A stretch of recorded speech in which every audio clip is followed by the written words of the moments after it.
Welcome to our channel. Today we how to register for Hubstaff step by step clearly. Begin by opening your preferred web browser. In the address bar, type www.hubstaff.com and press enter. Once the Hubstaff homepage loads, look for the sign up button in the upper right corner. Click on the sign up button to proceed. You will be directed to a registration form. Here, you can choose to sign up using your email address or a third-party account like Google or Slack. If you choose to use your email, fill in the required fields for your first and last name, email address. Ensure that your password meets the specified requirements for security. After filling in your information, review the terms of service and privacy policy. If you agree, check the box indicating your acceptance. Click the Sign Up button at the bottom of the form.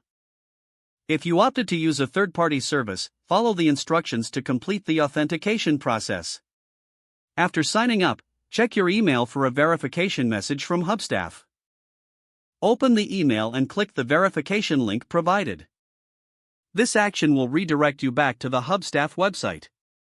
Once confirmed, you may need to complete your profile by filling in additional information like your company name and role. Select your preferences for notifications and time tracking options. In some cases, Hubstaff may guide you through a brief tutorial on using their features. Feel free to explore the dashboard to familiarize yourself with the tool.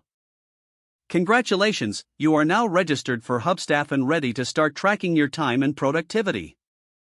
If the page does not load, refresh the browser or try again in a private or incognito window.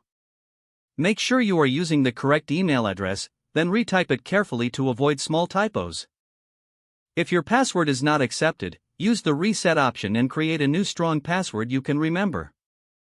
Check your spam folder for verification or security emails, then complete any requested confirmation steps. Enable two-factor authentication if available to improve account security and reduce unauthorized access risk. After signing in, review your profile details so your contact information and settings are accurate and current. If you see an error message, note it down and try again after restarting your device and internet connection. Log out when you finish, especially on shared devices, to keep your account and payment information secure. Don't forget to like this video and subscribe to our channel for more step-by-step tech guides.